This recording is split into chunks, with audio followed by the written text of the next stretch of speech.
सिद्धेभ्यः ओम नमः सिद्धेभ्यः नमो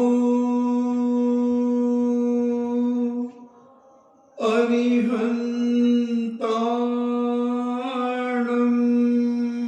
नमो अरिहन्ताणम् नमो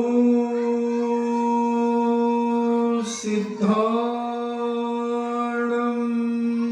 नमो सिद्धाणम् नमो आयर्याणम् नमो आयर्याणम् नमो उबज्झायाणम् नमो वज्रायाणम् नमो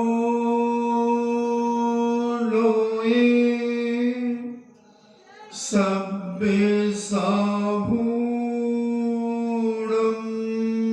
नमो लोये सव्वसाहुणम् पंच परमेष्टि भगवान की जय हो। अहिंसामयी वीतराग विश्व धर्म की जय हो। देवादिदेव 1008 आदि ब्रह्मा आदिश्वर श्री आदिनाथ भगवान की जय हो। देवादिदेव 1008 चिंतामणि घोर उपसर्ग विजेता श्री पार्श्वनाथ भगवान की जय हो। देवादिदेव 1008 शासन नायक बाल ब्रह्मचारी भगवान महावीर स्वामी की जय हो। परम पूजनी आचार्य शिरोमणि गुरुदेव श्री कुंद महामुनिराज की जय हो। परम पूजनी आचार्य शिरोमणि गुरुदेव श्री विद्यासागर जी महामुनिराज की जय हो। परम पूजनी निर्यापक श्रवण मुनि श्री सुधा सागर जी महाराज की जय हो। परम पूजनी 3 कमल 9 करोड़ महामुनिराजों की जय हो। तपोदय अतिशय क्षेत्र की जय हो। बोलिए परम पूज्य 105 सुल्लभ गंभीर सागर जी महाराज की जय हो। संसारी प्राणी संसार में ही वह सुख मानता है। अगर संसार में सुख होता तो तीर्थंकर क्यों त्यागे? अगर ये राजमहल अटारियों में सुख होता तो तीर्थंकर फिर राजमहल को क्यों त्याग करते? उन भवनों को क्यों त्याग करते?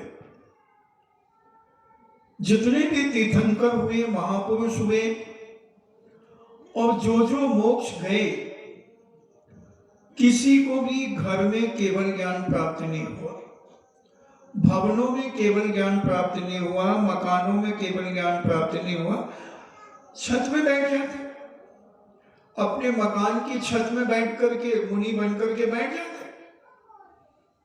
3 काल में कभी केवल ज्ञान नहीं होता, क्योंकि अगर घर में ही सब कुछ हो जाता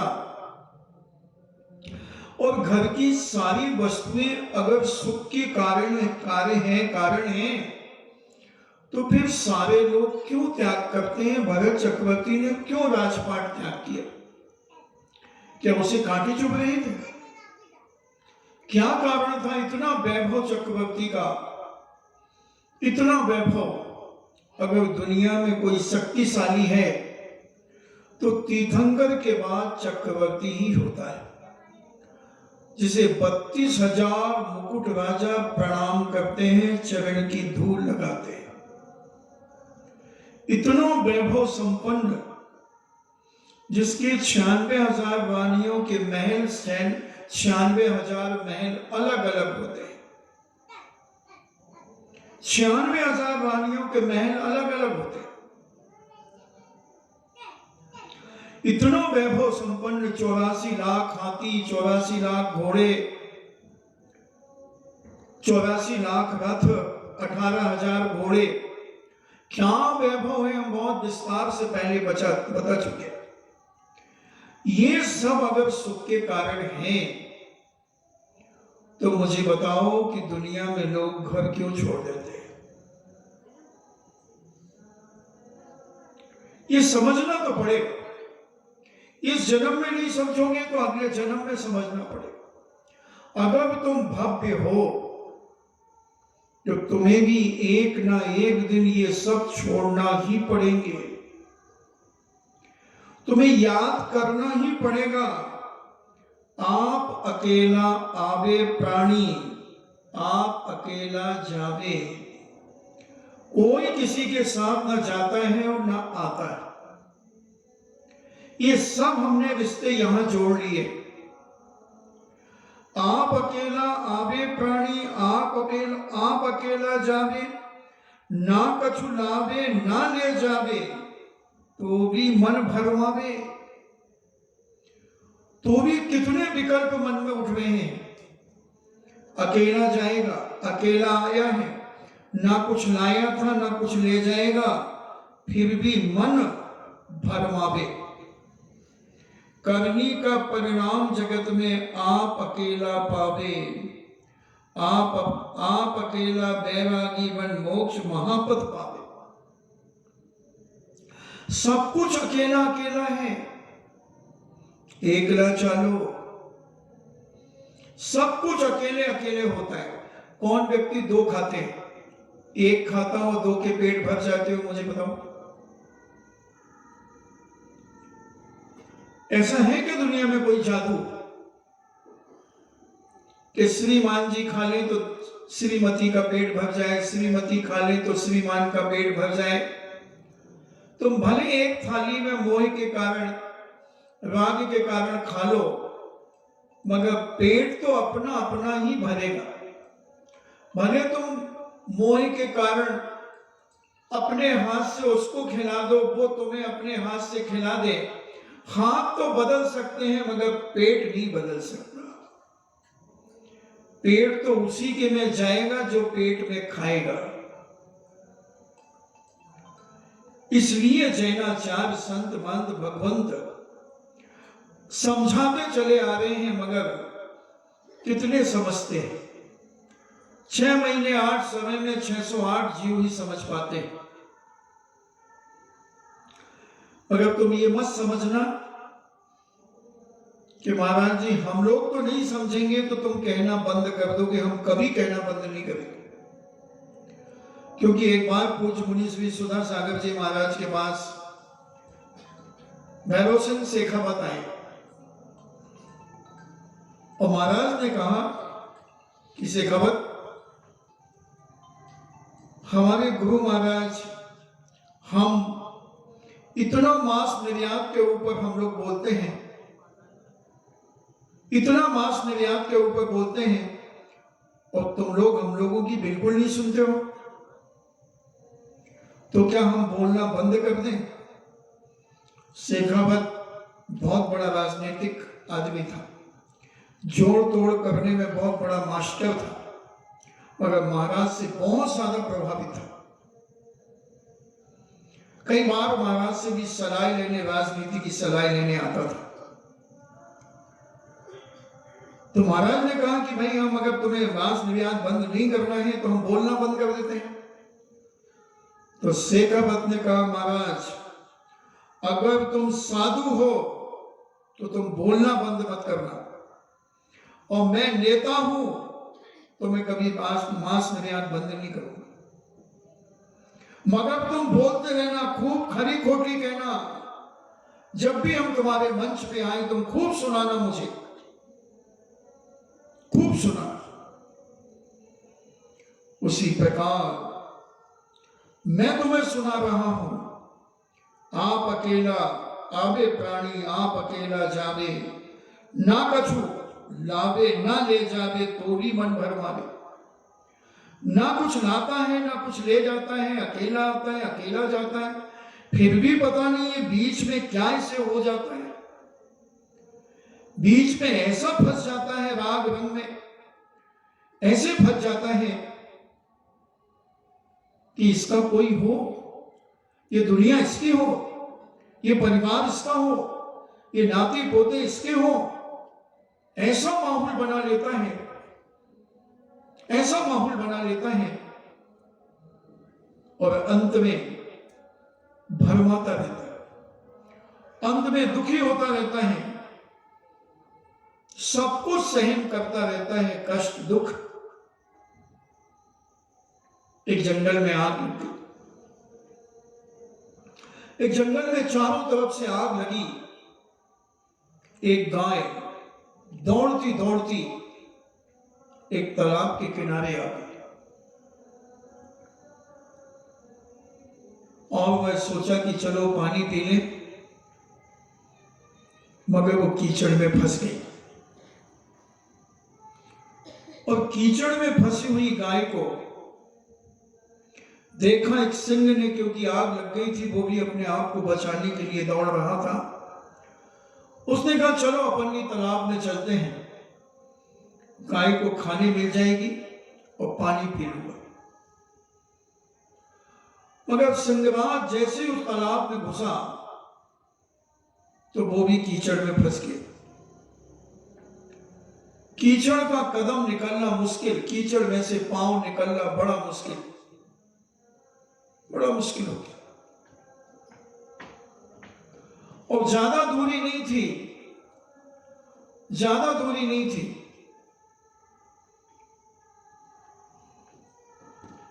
कीचड़ में गाय फंसी है और सिंह फंसा है। मुश्किल से 10-15 फुट की दूरी है। गाय पूछती है, सिंहराज तुम क्यों फंस गए इस कीचड़ में? तुम कौन हो?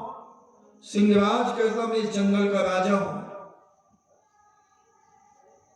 मैं इस जंगल का राजा हूं, जंगल मेरा है। अच्छा, तुम्हारे ऊपर कोई है? तुम्हें कोई बचाने वाला है? सिंहराज कहता, मैं स्वयं राजा हूं, मुझे कौन बचाएगा? तुझे कौन बचाएगा? गाय कहती, मुझे तो कोई ना कोई बचाने वाला आएगा, क्योंकि तू सब कुछ अपने आप को मान रहा है, तू कहीं झुक नहीं रहा है, तू किसी को स्वीकार नहीं कर रहा है, तू अहंकार में है रे सिंहराज, क्योंकि तूने अपने आप को राजा मान लिया है। गाय कह रही है, मगर सिंहराज कहता है, जो तुझे बचाने आएगा वो मुझे बचाने आ जाएगा। गाय ने कहा, नहीं, मैं दुनिया के लोग मुझे मां कहते हैं, तो मां के तो बहुत सारे बेटे होते हैं, कोई ना कोई बेटा आकर के उसे बचा ले जाएगा, मगर तू इतने अहंकार में आ गया है, तू अपने आप को सब कुछ मान रहा है। देखते हो। और इतने में किसान अपनी गाय को ढूंढते ढूंढते ढूंढते ढूंढते जंगल में पहुंच गए और देखता है कि तालाब में गाय फंस गई है, मगर नजर पड़ती है कि वहां शेर भी है।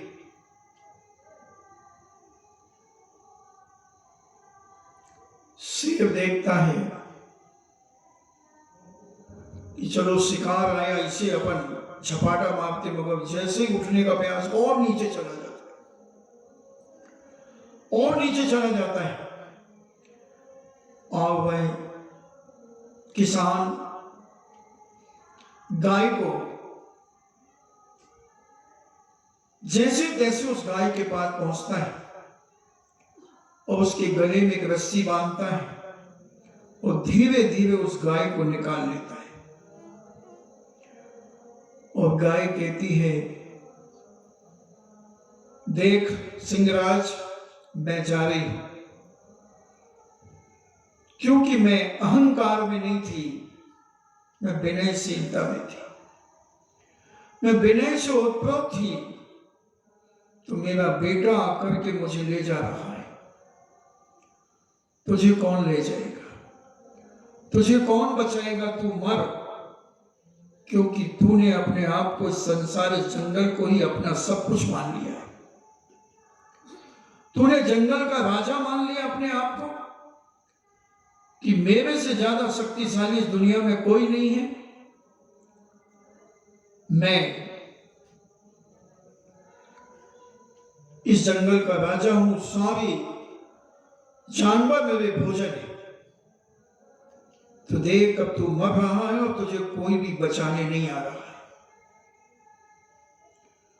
और मैंने अपने जीवन में न्याय से जीवन जिया है और हमेशा परोपकार करके अपने जीवन को आगे बढ़ाया है। तो मुझे कोई ना कोई लेने तो आ गया। और तू अपने आप को सर्वे सर्वा मान रहा था। तू किसी की शरण में रहना ही पसंद नहीं करता। न तेरे दिल और दिमाग में कोई धर्म है, न तेरे दिल और दिमाग में कोई गुरु है, न तेरे दिल और दिमाग में कोई शास्त्र है, न देव है। तू मात्र अपने आप को सब कुछ मानने के कारण तू डूब रहा है और मरेगा। और वह सिंह मर गया। सिंह मर गया। सिंह बैराग के कारण नहीं कि आप अकेला आवे प्राणी, आप अकेला जावे, इस दृष्टि से नहीं। वो तो अहंकार में चूर हो गया था। और गाय नम्रता में थी। गाय भी जानती थी जब फंसी, आप अकेला आवे प्राणी, आप अकेला जावे। अगर नहीं निकल पाई तो मैं तो भगवान का स्मरण करते हुए अपने जीवन का अंत कर लूंगी। और निकल गई तो फिर ठीक है। और वह गाय निकल गई और धीरे धीरे संसार से फंसना उसने छोड़ना शुरू कर दिया। बताते हैं उस गाय ने ब्रह्मचर्य व्रत नहीं लिया। अयोध्या प्रसाद गोहिली ने जिन खोजा तिन पाइयां, गहरे पानी पैड, ऐसी 2 पुस्तकें लिखी हैं। उन्होंने उस गाय के ब्रह्मचर्य की बात कही। जब वह घर पहुंची तो उसने किसान के परिवार में उसके छोटे भाई को स्वप्न दिया कि मैं अब ब्रह्मचर्य से रहूंगी। मगर उसके किसान के भाई ने उस पर ध्यान नहीं दिया। उसने उसे छोड़ दिया सांड के साथ। वो बेचारी दिन भर इधर उधर भागती छुपती फिरती रही। फिर रात्रि में उसने फिर स्वप्न दिया गाय ने कि अगर मेरे साथ ऐसी जास्ती हुई तो मैं कुएं में कूद के मर जाऊंगी।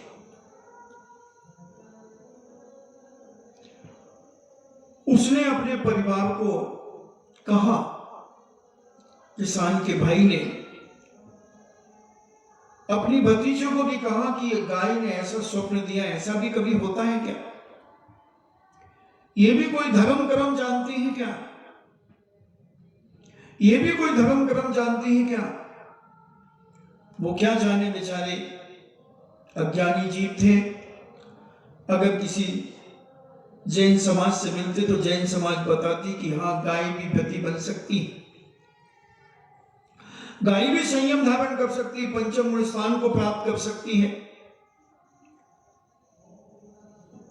पंचम मूल स्थान को प्राप्त कर सकती, ब्रह्मचर्य का पालन कर सकती है। मगर उनको ज्ञान नहीं होने के कारण उन्होंने मजाक समझा और गाय को जब 2-3 दिन ऐसे ही परेशान किया गया, गाय कुएं में कूद करके मर गई। मगर उसने अपना सील भंग नहीं होने दिया। उस कथा को मैंने कम से कम 30 साल पहले पढ़ा था। समझ गई वो कि आप अकेला आवे प्राणी, आप अकेला जावे, आप अकेला जावे। सब यहीं पड़ा रह जाता है, सारे ठाट बाट सब यहीं पड़े रह जाते, कुछ भी साथ में नहीं जाता। ऐसा ज्ञान उस पशु को भी हो गया, पशु को भी हो गया। और ये ज्ञान तो हमें अपने जीवन में करना ही पड़ेगा।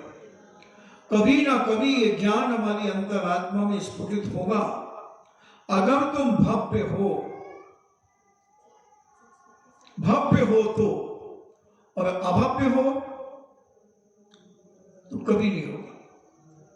और कभी बन भी जाओगे त्यागी व्यक्ति तो धम्मम भोग निमित्तम, ना कर्म को क्षय करने के लिए नहीं, भोगों की प्राप्ति के लिए तुम धर्मात्मा बन जाओगे। बहुत सारे मुनि बन जाते हैं और 11वें 9वें ग्रेविक तक चले जाते हैं मुनिराज बनकर के, और ऐसी घोर घोर तपस्या करते हैं कि उन्हें घानी में भी पेल दो तो छू छपाट नहीं करते, मगर अभव्य होते हैं, अभव्य होते हैं, साधना में इतने माहिर होते हैं, व्रत उपवास नियम करते हैं, मगर वो किस लिए करते हैं कि हम ये सब करेंगे तो हमें स्वर्गों के भोग मिलेंगे।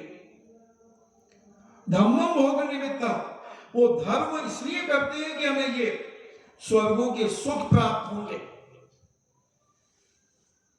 अभव्य जीव मिथ्या दृष्टि होता है, कभी उसको सम्यक दर्शन की प्राप्ति ही नहीं हो सकती। वो बस स्वर्ग, मनुष्य पर्याय, नरक, त्रियंची इसी संसार में घूमता रहेगा अनंत अनंत काल तक।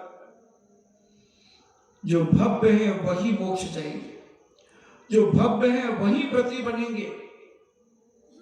अंदर के परिणामों से, ऊपर से तो बहुत सारे व्यक्ति बन सकते हैं, बनते हैं, बनते हैं।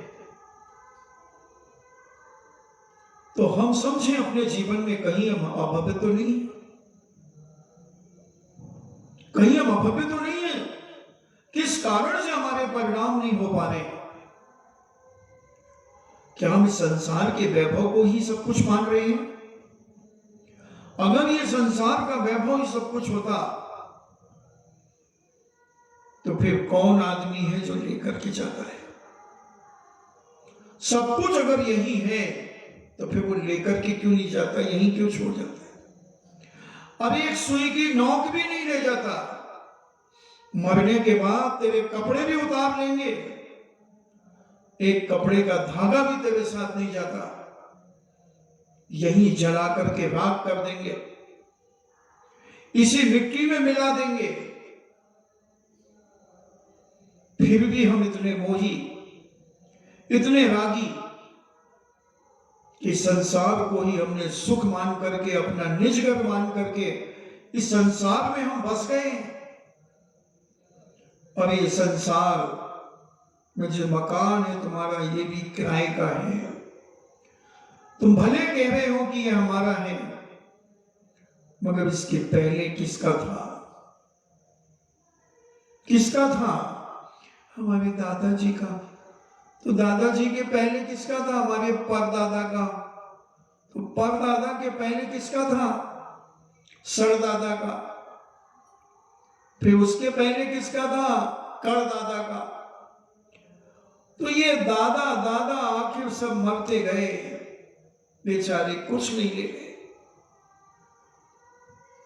एक जगह हम आहार करने गए, उसने बहुत बड़ा मकान बनवाया, इस पाप से उस पाप था, बहुत बड़ा 30-40 कमरे, बड़ा आलीशान बंगला था। बोला महाराज जी मकान कैसा लगा? मैंने कहा हाँ मरघट ठीक है। तो बोले महाराज मरघट कह रहे हो? मैंने कहा यार तुमने पूछा मुझसे कि कैसा लगा तो मैंने कह दिया। उसके पिताजी भूतपूर्व विधायक थे। फिर बोला महाराज जी मैं तो सोच रहा था कि आपसे नाम रखवाऊंगा मकान का, तो मैंने रखवा लिया, भूत बंगला रख लिया। मेरे पिताजी के साथ तो भूतपूर्व विधायक तो लगते ही हैं, तो भूत बोले ले और बंगला हो लगा दे, भूत बंगला लगा दे। फिर मजाक कर रहे हो, मजाक के मूड में हो क्या? अरे नहीं मिस्टर में आ जाओ पर्सनैलिटी में, मैं बिल्कुल मजाक के मूड में नहीं हूं। बोले नहीं ये नहीं, हमने कहा चल शमशान मरघट रख ले। बोले क्यों रख लो मरघट? हमने कितने दिन हो गए इस मकान को बने हुए? बोले 6 महीने से रह रहे हैं। हमने कोई मरा इसमें? हाँ महाराज जी 4 महीने पहले दादाजी मरे थे। तो अगर मरे थे तो मरघट हो गया ना थे।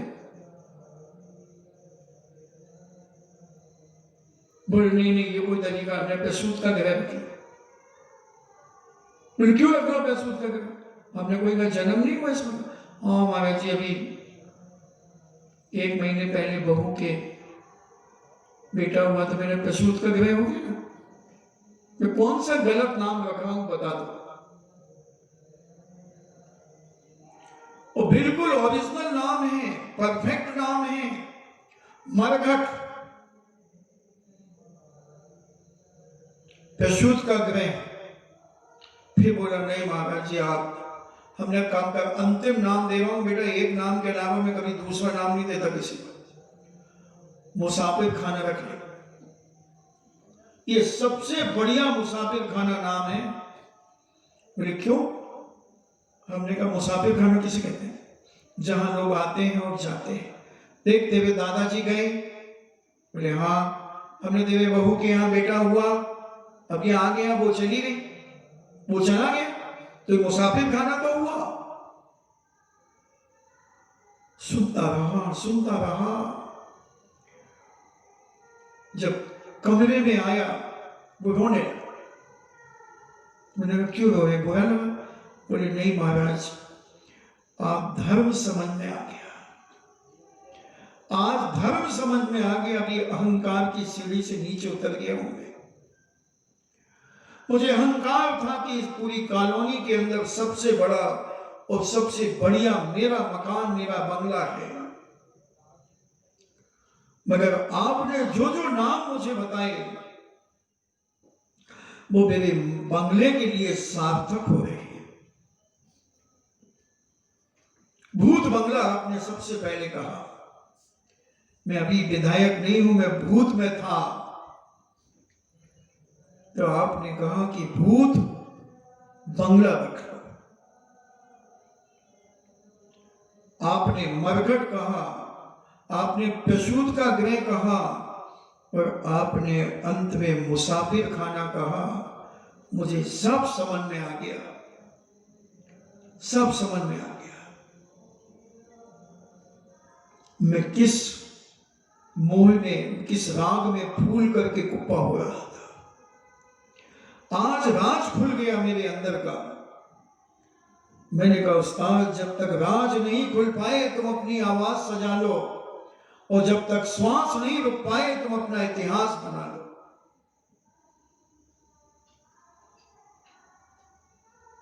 और वो श्रीफल लेने चला गया, श्रीफल लेने चला गया।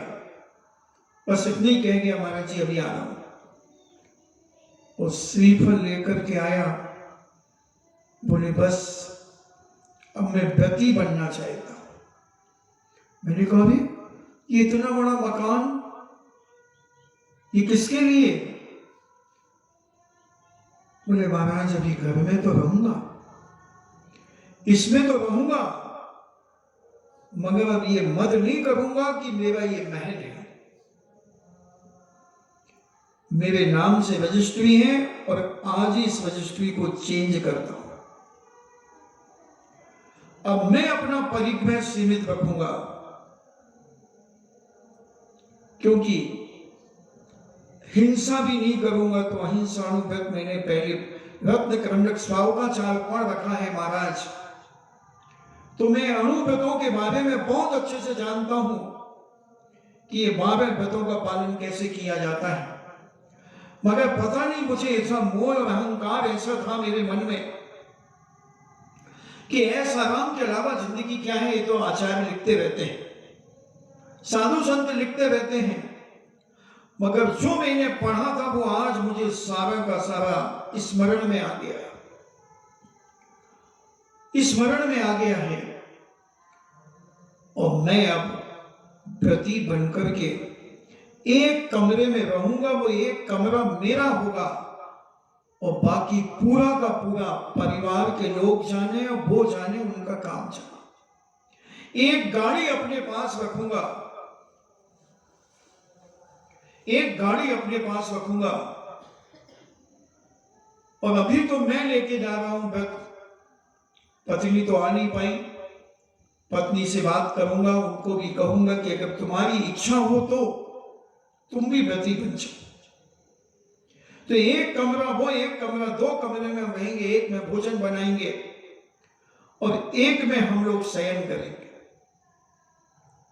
मैंने कहा वाह यार, चलते चलते चलते चलते तुम्हें ऐसा वैराग हो गया। बोले रास्ते भर आपसे बोला मैंने कहा नहीं। बोले बस यही विचार कर रहा था। मैंने मरघट बनवाया, मैंने प्रसूत का गृह बनवाया, मैंने मुसाफिर खाना बनवाया, मैंने भूत बंगला बनवाया। बैठ गई उसके दिमाग में बात, बैठ गई। और उसने महाराज साहब से लेकर श्रीफल चढ़ाकर व्रती बन गया। उस शाम को लिस्ट लेकर के आ गया कि महाराज जी ये रखूंगा मैं अपने पास बस। और सब बच्चे जाने, बच्चों का काम जाने, उनकी बहुएं जाने, और पत्नी ने भी ले लिया और दोनों पति पत्नी व्रती बन गए। जीवन के किसी भी क्षण में वैराग्य उमड़ सकता है। संसार में रह के प्राणी संसार को तज सकता है, संसार में रहकर के भी प्राणी संसार को तज सकता है। बस उसके अंतरात्मा में ये सत्य प्रकट हो जाए, ये धर्म प्रकट हो जाए उसके अंतरात्मा में। बंधुओं, क्या चाहिए आदमी को? 2 गज जमीन, 2 गज जमीन के नीचे दफना दिया जाता है और 2 गज जमीन पर जला दिया जाता है। मरघट में कितनी जगह होती जलाने की? बस ये 3 फुट, 3 फुट, ज्यादा 4 फुट और 6 फुट। ये एक खंबा यहां होता है, एक खंबा यहां होता है, और एक 6 फुट पे एक खंबा होता है, एक 6 फुट पे एक खंबा होता है। वो कई मरघटों में तो खंबे ही नहीं है, जो छोटे छोटे गांव के मरघट, इनमें तो ऐसे ही सपाट चबूतरा है। उसी चबूतरे में लकड़ियां जमा देते हैं, अर्थी से मुर्दा लकड़ियों पर रख देते हैं, अर्थी को फेंक देते हैं और कपड़ा भी धीरे धीरे खींच लेते हैं, लकड़ियों से ढांक देते हैं। बस बंधुओं, 4x6 की जमीन, उसमें तुम जला दिए जाओगे। तो उसने अपनी लिस्ट बना ली कि हिंसा तो मैं अब करूंगा नहीं, चोरी करूंगा नहीं, झूठ बोलूंगा नहीं, कुशील करूंगा नहीं। अब ये परिग्रह मैं ये रखूंगा महाराज। एक मकान, एक कमरा, पत्नी का भी एक कमरा, एक गाड़ी, 10 लाख रुपया अपने नाम से, कि कभी बेटों ने अगर मुझे नहीं दिया तो मैं कम से कम उसका जीवन का काम तो आएगा, वो ब्याज आएगा, कुछ भी आएगा। और इतने कपड़े, सब लिस्ट बना ली। 2 टाइम भोजन करूंगा। अभिषेक पूजन तो करता था, कभी छूट जाता था, अब नियम से अभिषेक पूजन करूंगा। परिग्रह परिमाण हो गया, अहिंसानुव्रत, सत्यानुव्रत, अचौर्यानुव्रत, ब्रह्मचर्यानुव्रत और परिग्रह परिमाण व्रत रख लिया। पत्नी ने भी अपनी लिस्ट दिखा दी, उसने भी बना ली। और बोले महाराज दिग्व्रत, भारत से कहीं बाहर तो जाना नहीं मुझे, तो देश के अंदर ही रहूंगा, दिशाओं में भी कहा, जहां जहां तीर्थ क्षेत्र में, इसके अलावा मैं कहीं नहीं जाऊंगा। देश में अनर्थ दंडवत, कोई अनर्थ नहीं करूंगा अपने जीवन में, कोई निष्प्रयोजन कार्य नहीं करूंगा अपने जीवन में। जो जीवन में उपयोगी होंगे वही कार्य करूंगा। और सामयिक तो सुबह शाम करूंगा। भोग अब एक दिन में 2 बार कपड़े बदलूंगा, ज्यादा से ज्यादा सुबह शाम, कोई आवश्यकता पड़ गई नहीं तो फिर 24 घंटे में एक बार, आदि सारे नियम भोग के ले लिए। प्रोषदोपवास, शक्ति होगी तो अष्टमी को उपवास करूंगा, सप्तमी को एकासन करूंगा, नवमी को एकासन करूंगा, और शक्ति नहीं होगी तो तीनों दिन एकासन करूंगा। अगर शक्ति हुई तो अष्टमी को उपवास कर लेंगे, सप्तमी को दोनों टाइम खा लेंगे, नवमी को दोनों टाइम खा लेंगे, और नहीं तो फिर जघन्य स्थिति पाल लेंगे, तीनों दिन एकासन कर लेंगे। और वैयाव्रत, साधु संत आएंगे, वैयाव्रत करेंगे, अपनी समाधि की या तो फिर समाधि की संलेखना आदि की भावना भाते रहेंगे। अतिथि संविभाग, अतिथि आएगा तो उसे आहार करा करके भोजन करूंगा, या फिर वो आहार का समय टाल करके भोजन करूंगा। अतिथि संविभाग, अपने बनाए हुए भोजन में से अतिथि को भोजन कराऊंगा। अगर अतिथि नहीं हुआ तो फिर अतिथि का समय टाल करके, मान लो 10 बजे लगभग उठ जाते हैं तो 10 बजे के बाद हम भोजन करेंगे। गर्मी में 9:30 बजे उठ जाते हैं तो ऐसा समय टाल करके हम भोजन करेंगे।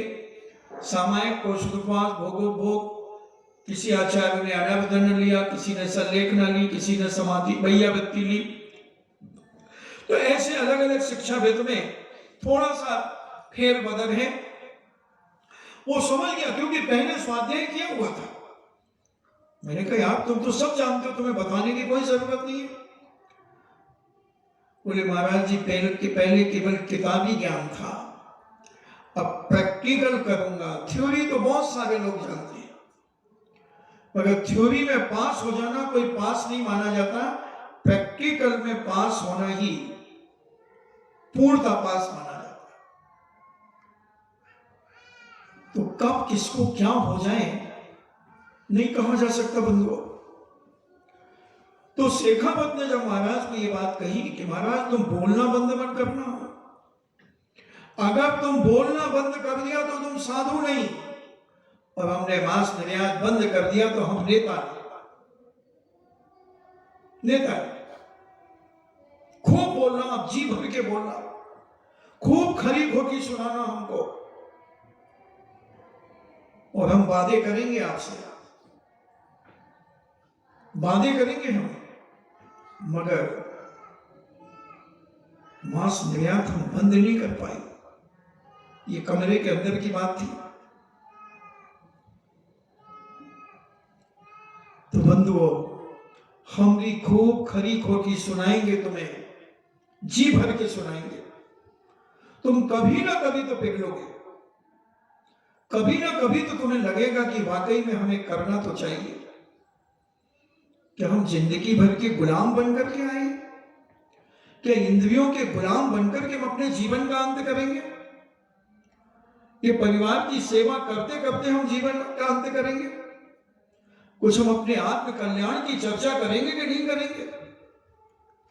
पढ़ा दिया, लिखा दिया, बड़ा कर दिया, 2 हाथ से 4 हाथ कर दिए, फिर भी इनकी चिंता, फिर भी इन्हीं में उलझे रहेंगे? नहीं, सच्चा सम्यक दृष्टि कहता बस हो गया काम, हमने अपना कर्तव्य निभा दिया, हमने अपना कर्तव्य कर दिया। अब हमारा स्वयं के लिए स्वयं क्या कर्तव्य है, अब उसका प्रैक्टिकल हम करेंगे। ये धर्मात्मा सम्यक दृष्टि के परिणाम ऐसे जीवन में चलते हैं, और वो अंदर ही अंदर विचार करता है ये तो सब इस जन्म के रिश्ते हैं, क्या पता अगले जन्म में यही दुश्मन बन जाए, यही हमारे दुश्मन बन जाए, कोई भरोसा थोड़ी है। क्योंकि शास्त्रों में हजारों कथाएं आती हैं, हजारों कथाएं। आप देखो ना, वही सीता का जीव, वही सीता का जीव, यानी साक्षात सीता जी को रावण ने अपहरण कर लिया, और आगे जाकर के सीता का पुत्र बनेगा रावण, पुत्र बनेगा, और तीर्थंकर बनेगा रावण, और सीता का जीव जो उसका पिता कहलाएगा वो गणधर बनेगा। देखो तो ये कर्मों की विचित्रता, कहां से पासा कैसा पलट जाए, कौन किसका क्या बन जाए। बेटा पति बन जाए, मां पत्नी बन सकती है। 18 रिश्तों के नाते पूज्य कार्तिकेय स्वामी ने कार्तिक अनुपेक्षा में लिखा, 18 रिश्तों की नाता, एक जीवन में 18 रिश्ते। वही पत्नी बन गई, मां बन गई, पता नहीं क्या क्या बन गई। ये मात, ये वर्तमान के ही रिश्ते हैं भैया, तुम्हारे, इससे ज्यादा नहीं है। और ये जब तक के हैं जब तक आंख खुली है। आंख बंद होते हुए कौन क्या हो जाए। तुम यहां मरे और वहां बहू को गर्भ धारण हो गया, 3 समय में तुम मर करके बहू के गर्भ में आ गए। लो साहब, सासू मरी और बहू का बेटा बन गया, बहू की बेटी बन गई। ऐसी भी घटना घटी कि पति संबंध करके मर गया और पति का जीव भी अपनी पत्नी के गर्भ में आ गया। ये दुनिया बड़ी अजीब है। यही दुनिया 2 दिन का मेला, जो आवे सो जावे, जीवन भर सुलगावे चिंता, मरत चिता सुलगावे। तो क्या हो जाए, कुछ नहीं कह सकते। इसलिए सदा अपने आप को अकेला मानो। आप अकेला आवे प्राणी, आप अकेला जावे, ना कछु लावे ना ले जावे, तो भी मन भर मावे। कुछ नहीं लाता, सब यही छोड़ जाएगा। और देखो तो दुनिया कितनी स्वार्थी। तुमने बेटी को पढ़ाया लिखाया, योग्य बनाया, और मान लो सर्विस में चली गई बेटी। जब तक कुंवारी है, जब तक मम्मी के पास है वो सैलरी, और शादी होने के बाद किसके पास आएगी? मम्मी के पास। कहां जाएगी वो सैलरी, बताओ? पढ़ाया किसने? पति ने। बड़ा किसने किया? पति ने। माता पिता ने पढ़ाया लिखाया तुम्हें, सब कितना लाखों रुपए तुम्हारे लिए खर्च किए, और तुमने जैसे ही इधर पक्की हुई नहीं, एग्रीमेंट हुआ नहीं, और बस तुमने अपने हाथ में पैसा संभालना शुरू कर दिया, और व्यवहार होते ही सैलरी अब कहां ट्रांसफर हो गई? पति के घर पे। तुम कितने बड़े पागल हो, बेवकूफ हो। किस लिए पढ़ाया लिखाया तुमने? 2500 लाख रुपए खर्च कर देते हैं कई बार तो, और डॉक्टर बना दिया तो करोड़ों रुपए खर्च हो जाते हैं। और डॉक्टर बनने के बाद वो दवा खाना किसके अंडर में चलता है? किसके अंडर में चलता है दवा खाना?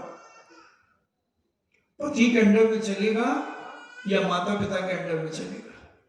मुझे पता नहीं, बता दो जरा, बताओ। डॉक्टर नहीं आती, पति के।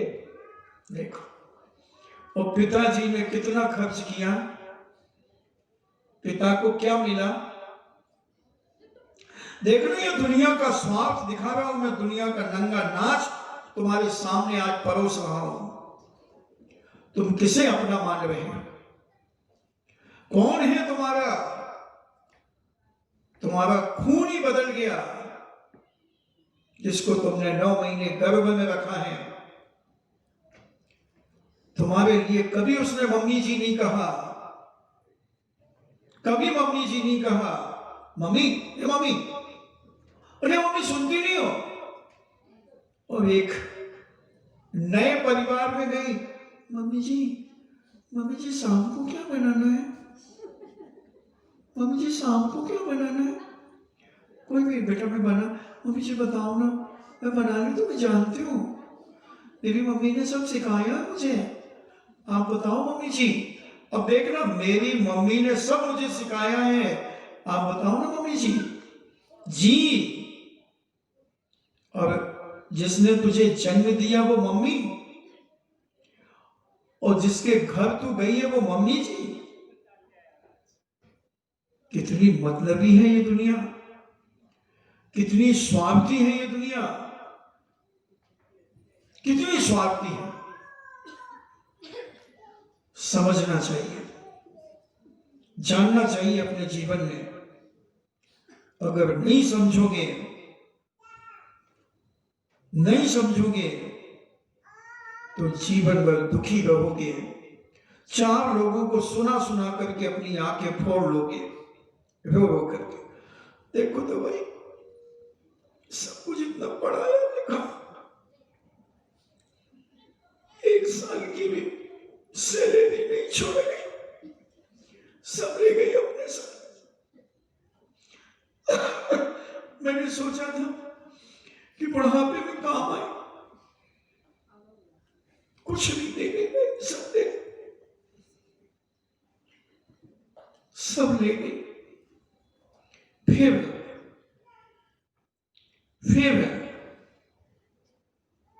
मन की आशा कब होनी से क्या संबंध कहावे, जाने वाला जीवन पावे, जीने वाला जावे। खाली दीपक ज्योति बनके, खाली दीपक ज्योति जगावे, और भरा बुझ जावे। जग को जिसकी होए ना आशा, मौत उसे ले जावे। तुम तो चिंता में ही मर गए, क्योंकि 10 प्राण के बाद एक धन को 11वां प्राण कहां है? 11वां प्राण है धन, और वो तुम्हें दे गई। तुम्हारी बहुत उम्मीद थी कि बेटी हमें कुछ भेजेगी,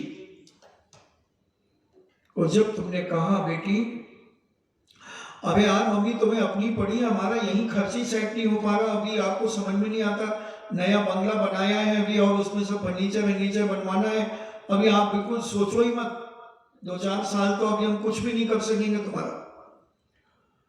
बेटा बीमार हो गए हो, हाँ तो भैया को कहो ना, आप मेरे को क्यों तुम वो कभी हो, समझ में नहीं आता।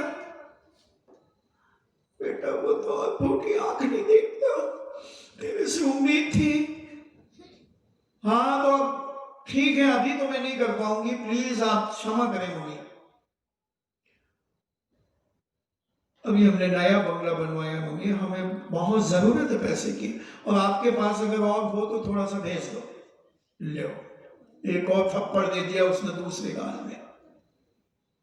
वैसे ही तो एक थप्पड़ से खाने से दुखी थी, कर्म का थप्पड़ पड़ा था, दूसरा थप्पड़ बेटी ने दे दिया। अब दोनों गाल पकड़ करके वो डोकरी आंसू बहा रही है, आंसू बहा रही है। इसलिए जब तक हाथ पैर चलते हैं, जब तक स्वस्थता का अनुभव करते हो, तो धर्म की बैसाखी ले लो, व्रतों की बैसाखी ले लो। ये व्रत तुम्हारे जीवन का उद्धार कर देंगे, ये व्रत तुम्हारे जीवन को पवित्र बना देंगे, तुम्हें आत्म बल जगा देंगे, और इन व्रतों के माध्यम से तुम अपनी जिंदगी को बड़ा साफ सुथरा बना करके रखोगी। तुम त्यागी व्रतों की इज्जत समाज करेगी। जब तुम्हारा कोई नहीं होगा तो तुम्हें समाज खिलाएगी, सम्मान के साथ खिलाएगी। आश्रम बने हुए, आश्रम में व्यवस्थाएं होती है त्यागी व्रतियों की, जिन पर तुम विश्वास कर रहे हो। विश्वास में बास विस्का, आशा में छुपी है निराशा, शब्दों के संग न बहना, सुन लो मेरी बहना। कुछ नहीं रखा बंधुआ, ये सब संसार स्वार्थ का है, सारा संसार स्वागत करे। बहुत ज्यादा से ज्यादा जब तक आंख खुली है, जब तक तुम अपना मान लो, इसके बाद सब पराया हो जाते हैं, सब पराया हो जाते हैं। आप अकेला बैरागी बन मोक्ष महात्मा पावे। कोई आज तक साथ में ना मोक्ष में गया है ना मरघट में गया है, सब अकेले अकेले जाते हैं, चाहे वो तीर्थंकर क्यों ना हो, तीर्थंकर क्यों ना हो, चक्रवर्ती क्यों ना हो, बलभद्र क्यों ना हो, सारे अकेले अकेले अपने अपने कर्मों का फल सब भोगते हैं। कौन आया पारसनाथ को बचाने के लिए? कहां गए थे वो सारे इंद्र? वो नाग नागिन का जोड़ा आया बचाने के लिए। वो भी किस लिए आया? वो भी किस लिए आया? अगर पारसनाथ स्वामी नाग नागिन के जोड़े को नहीं बचाते तो पिटते रहते बंधुओं, कोई फन नहीं फैलाया जाता, कोई छत्र नहीं लगाया जाता, कोई नहीं आता, एक भी देवता नहीं आया। और देवता कभी सोते नहीं है, देवता कभी बहरे नहीं होते हैं, एक भी नहीं आया। वो नाग नागिन वाले देवता बन गए इनके शिक्षा से, इनके सुनाने से, इनको उपकार से, तो वो आ गए बचाने के लिए। दुनिया कितनी मतलबी है,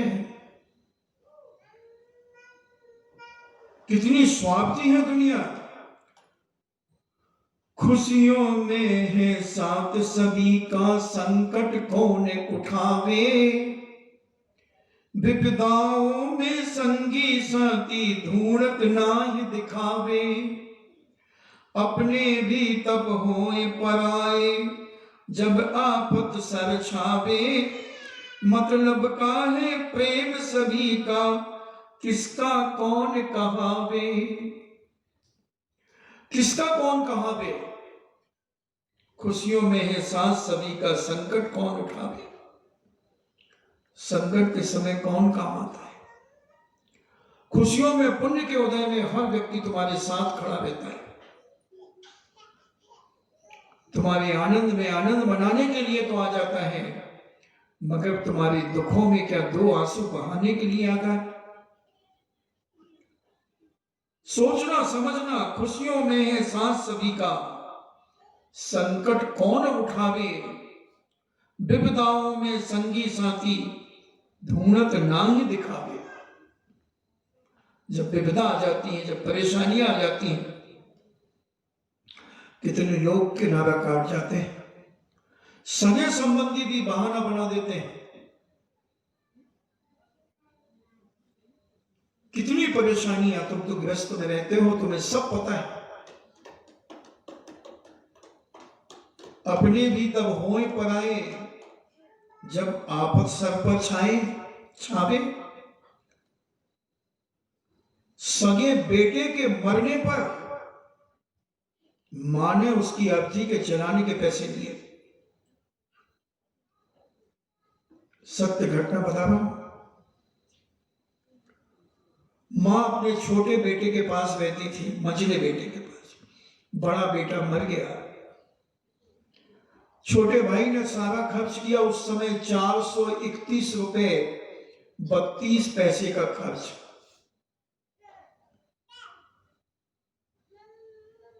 पचपन साल पुरानी घटना होगी। और वो दादी 432 रुपए या 431 रुपए 32 पैसे ले गई। समझना ये दुनिया कितनी स्वार्थी है बंधु। जब उसे वो दिए गए, उसने एक बार भी ना नहीं किया, वो ले गई। कैसा है जमाना। विपदाओं में संगी साथी ढूंढत ना ही दिखावे। अपने ही तब होए पराए, जब आफत सर छा जावे। क्यों इस मोह जाल में फंस करके अपना समय व्यतीत कर रहे हो, समय नष्ट कर रहे हो? अपने आत्मबल को जगाओ, आत्मबल को जगाओ। और आत्मबल जाग जाएगा तो तुम्हारे कर्म अपने आप भाग जाएंगे। आत्मबल जगाओ। ये जगाना जीवन में बहुत जरूरी है बंधुओं। और अगर जीवन ऐसे ही खत्म हो गया, फिर दोबारा की कोई गारंटी नहीं है कि तुम्हें मनुष्य पर्याय ही मिलेगी। कोई गारंटी नहीं है कि तुम कहां जाओगे। मरते समय जैसे परिणाम हो जाएंगे। अगर आयु बंद बीच में हो गया है, आयु बंद कहां का हो गया, किस समय हो गया, क्योंकि कोई पता नहीं कि आयु बंद कब हो जाए, कब हो जाए। जीवन में 8 बार मौका आता है आयु बंद का। कब हो जाए वो 8 भाव बताए नहीं, 8 समय, 8 बार के सारे पॉइंट दिए। मगर तुम उस समय अलर्ट रहे नहीं रहे, कसाई में रहे, उस समय क्रोध में रहे, तो नरक आयु का बंद हो जाएगा। अगर तुम मायाचारी में रहे, छल कपट में रहे, तो त्रियंच आयु का बंद हो जाएगा। और धर्म ध्यान करते हुए रहे उस समय, तो देव आयु का बंद हो जाएगा। और समता को धारण करते हुए रहे उस समय, तो मनुष्य आयु का बंद हो जाएगा। किस समय हो जाए कुछ नहीं कह सकते। इसलिए अपने आप को सदा संभाल के रखो, सदा संभाल के रखो। और अपनी आस्था, अपना विश्वास, धर्म के प्रति विश्वास को सदा बना करके रखो। इतने दृढ़ रहो इस विश्वास को धर्म के ऊपर कि दुनिया की कोई ताकत तुम्हें बहका ना पाए, दुनिया की कोई ताकत तुम्हारी मानसिकता को बदल ना दे। क्योंकि दुनिया में बहुत सारे कुतर्की लोग पैदा होते चले जा रहे हैं, और वो कुतर्की तुम्हारी भावनाओं को कतर देंगे। तुम जवाब नहीं दे पाओगे, तुम जवाब नहीं दे पाओगे, और तुम उसके चक्कर में आकर के अपने धर्म को खो दोगे। सीता को भी यह भय था कि मर्यादा पुरुषोत्तम राम दूसरों के बहकावे में आकर के जब उन्होंने मुझे छोड़ दिया, मुझे छोड़ दिया, झूठ बोलकर के मुझे छोड़ दिया, तीर्थ वंदना के नाम पर मुझे जंगल में छोड़ दिया, तो कहीं ऐसा ना हो कि मिथ्या दृष्टियों की संगति में आकर मर्यादा पुरुषोत्तम राम ये अपना धर्म छोड़ दे। ऐसे घनघोर जंगल में रहकर के भी सीता, इतने घनघोर जंगल में रहकर सीता ने अपने कष्टों की परवाह नहीं की। जब कृतांत वक्र सेनापति ने पूछा, मां मर्यादा पुरुषोत्तम राम से क्या कहना है, तब सीता ने और बहुत सारी बातें कही, मगर मुख्य रूप से जो बात कही कि दूसरों के कहने से कि परम वेदवादी धर्म को मत छोड़ देना, ये कह देना उनसे, प्रभु श्री राम से कह देना। उन्होंने दूसरों के कहने पर मुझे छोड़ दिया, मगर दूसरों के कहने से वो धर्म को ना छोड़े। और सीता ने तो संकल्प भी कर लिया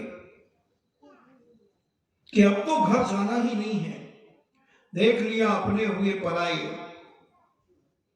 अपने भी तब होए पराये जब आपस सरछावे। कि राम नहीं कह सकते थे कि मुझे विश्वास है मेरी नारी शीलवती है, रावण के यहां रही है, मगर रावण की हिम्मत नहीं थी कि मेरी रानी को छू सके। क्या लक्ष्मण नहीं कह सकते थे? सब चुप हो गए, सब मौन हो गए। और वैष्णव दर्शन के अनुसार एक धोबी की बात को मान लिया राम ने, और जैन दर्शन के अनुसार समाज के श्रेष्ठियों की बातें मान ली। अबे अपनी पत्नी पर तो विश्वास करते। 14 वर्ष वनवास में रहे थे तुम साथ में, तुम्हें तो इतना ज्ञान हो गया होगा, अनुभव हो गया होगा उसकी क्रिया से, उसकी चर्या से, उसके उठने बैठने के ढंग से। दुष्चरित्र स्त्री तो अलग दिख जाती है, मगर तुम इतने दूसरों की बातों में इतने गाफिल हो गए। मगर विपदाओं में संगी साथी धूलत ना ही दिखावे। सीता ने विचार कर लिया, सीता ने विचार कर लिया, फिर से वनवास दिया। और जब लेकर के भी अब परीक्षा पर, अग्नि की भी अग्नि परीक्षा, सीता ने कह दिया बोलो कालकूट विष खा करके दिखा दो कि अग्नि में कूद करके बता दो कि मैं सती हूं। तुम जैसे चाहो मेरी परीक्षा ले सकते हो। राम ने कहा अग्नि में कूद जाओ। 300 हाथ लंबा, यानी 450 फुट लंबा और 240 फुट गहरा गड्ढा खोदा गया और उसमें अग्नि जलाई गई।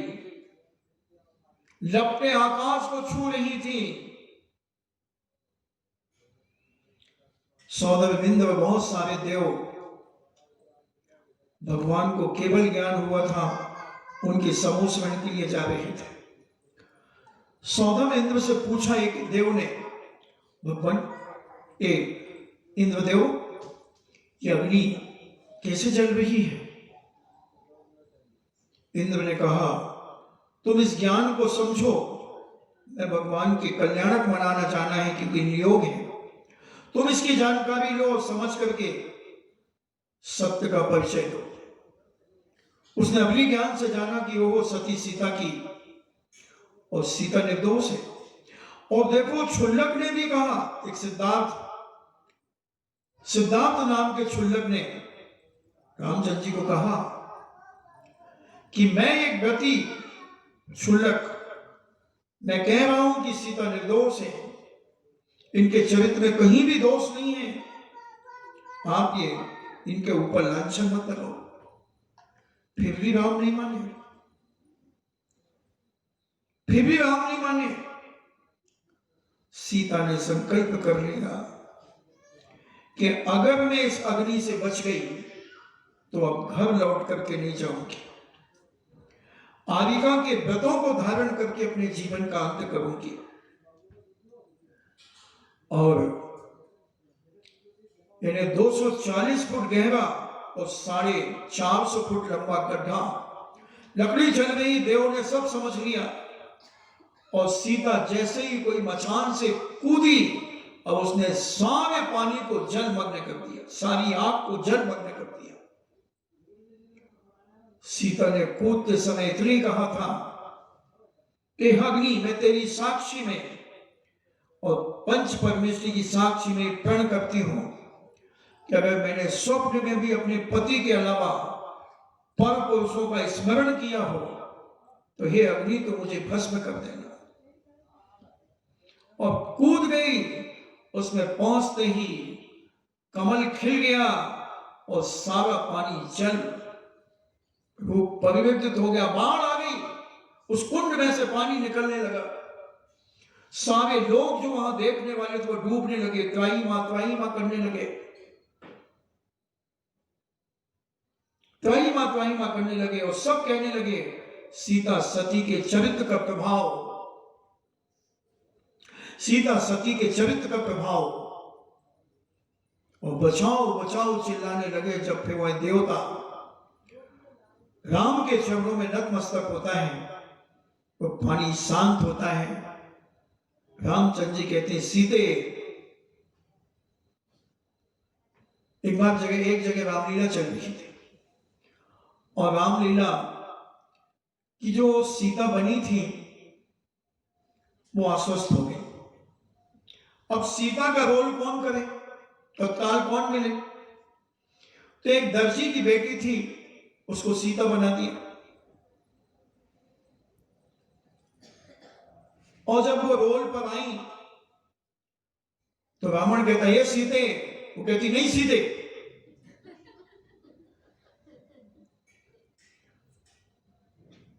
कितने आवाज सीधो ने आप कपड़े आप जरूरत है, आप कहती नहीं सीते। तो ऐसे ही रामचंद्र जी ने जब कहा हे सीते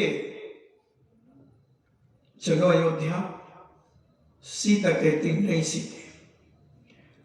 अब नहीं सिए, सिए नहीं सिए, अब तो ये सीता के चरण वन की ओर जाएंगे, अब भवन की ओर नहीं जाएंगे। और जैन दर्शन के अनुसार उन्होंने पृथ्वीमती आरिका के चरणों में अपने आप को समर्पित कर दिया और केसरुज करके वहीं पर दीक्षा धारण कर ली। और वैष्णव दर्शन के अनुसार उन्होंने पृथ्वी फटी और सीता उसमें समाहित हो गई। मगर जैन दर्शन से पृथ्वीमती आरिका के चरणों में समाहित हो गई, समर्पण कर दिया।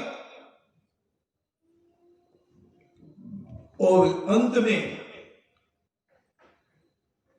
शायद 65 वर्ष तक आरिका रही और अंत में 33 दिन की संलेखना ली। 33 दिन की संलेखना 65 साल तक आरिका बनकर के यत्र तत्र विचरण करती रही। विपदा में कोई साथ नहीं देता। बंधुओं, आपका समय हुआ, अपन समझने का प्रयास करें अपने जीवन में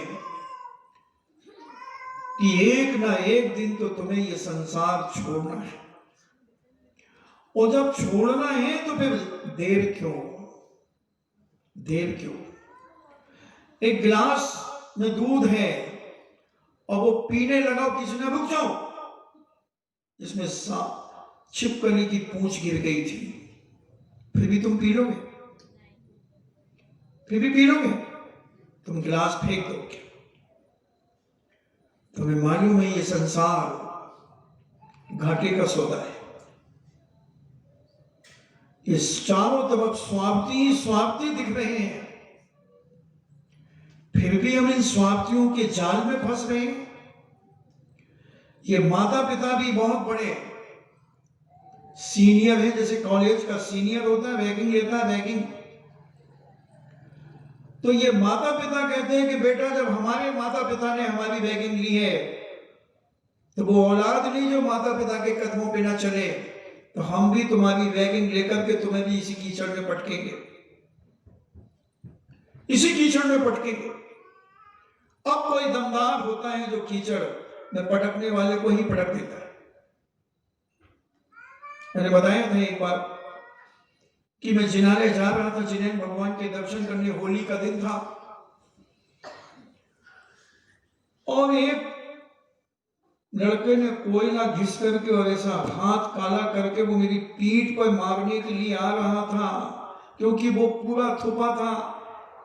तो उसने सोचा, मैं सफेद कुर्ता पजामा पहन करके जा रहा था, तो उसने कहा अलग से दिखेगा, और मैंने ऐसे देखा तो दिया सटाक से एक वहीं लुढ़क गया। हमने कहा तू कीचड़ में गिरा तो मुझे भी गिराना चाहता है? आज तक किसी ने मेरी रैगिंग नहीं की, तो कौन होता है रैगिंग? ना कॉलेज में कोई ले पाया और न तू यहां लेने आया रैगिंग। अगर हर बेटा बेटी अपने आप को इतना समझ ले कि माता पिता फंसे हैं तो ये मुझे भी फंसा रहे हैं, ये मुझे भी फंसा रहे हैं। अब तुम में दम हो तो रैगिंग वालों से निपट लो, जिसमें दम हो वो निपट ले। सब में नहीं होती दम, मैं जानता हूं। बहुत सारे पिटते हैं कॉलेजों में, सीनियर बहुत अत्य करते हैं। और मेडिकल कॉलेज की रैगिंग और साइंस कॉलेज की रैगिंग तो पहले बहुत विख्यात थी, वह अभी भी मेडिकल कॉलेज की थी। अरे मेडिकल कॉलेज में अभी भी खतरनाक होती। सीनियर कई बार इतनी बदमाशी करते हैं, मुर्दा घर में मुर्दा दरवाजे के सामने लाके खड़ा कर देंगे और दरवाजा बंद कर देंगे और उससे कहेंगे इसको खोल, और वो दरवाजा खोलेगा तो मुर्दा गिरेगा, वो घबरा जाएगा आदमी। एक बार तो दहशत में एक लड़का मर गया था। बहुत खतरनाक रैगिंग लेते हैं साइंस कॉलेज के स्टूडेंट, मेडिकल कॉलेज और साइंस कॉलेज की बहुत जबरदस्त रैगिंग होती है। अब थोड़ी कम हो गई, मगर हमारे समय तो बहुत भयंकर होती थी। मगर दम होना चाहिए कि रैगिंग लेने वाला भी कांप जाए, कांप जाए। समझो, समय आपका पुनः आज 10-12 मिनट ज्यादा हो गया। आई एम सॉरी प्लीज, क्योंकि 10-12 मिनट आपके ज्यादा ले लिए, मगर ऐसा लगता है कभी ना कभी तो तुम पसीजोगे, कभी ना कभी तो तुम्हें मेरे जाने के बाद मेरे शब्द याद आएंगे, गूंजेंगे कान में जब तुम शांति से कभी बैठोगे। ये शाम का समय 6-6:15 बजे का समय, वो कह रहे रात में ही गूंजेंगे, क्योंकि हम जानते हैं, क्योंकि हमारा माल ओरिजिनल है। मैं भगवान महावीर स्वामी का एजेंट हूं, उनका माल बेच रहा हूं, नकली माल है ही नहीं और खराब होने वाला नहीं। यहां नहीं लोगे, कहीं और दूसरी जगह के लोग लेंगे, वहां नहीं लेंगे, कहीं और लेंगे, कहीं ना कहीं तो बिकेगा और बिक रहा है, बिक रहा है, बिकता रहेगा। इस पंचम काल के 3 साल 8 माह 15 दिन जब तक शेष रहेंगे, तब तक ये भगवान महावीर स्वामी का एजेंट अपने माल की बंजी करता रहेगा, डगर डगर पर, जगह जगह पर, और बिकेगा, बिकेगा बंधु। और जो खरीदेगा वो आनंद में रहेगा, और जो नहीं खरीदेगा वो देखता देखता पछताएगा। हे भगवान, आपके जीवन में आनंद हो। इन्हीं मंगल भावना के साथ सबकी आत्मा परमात्मा बने। जिनवाणी स्तुति। जिन वाणी के ज्ञान से सूझे लोकालोक, सो वाणी मस्तके धरो सदा देते हूँ धोख। हे जिन वाणी भारती तो ही जपो दिन रैन, जो तेरो सरना कहे सो पावे सुख चैन।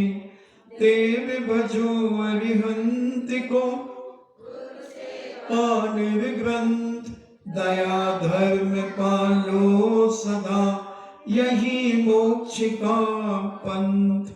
9 बार नमोकार।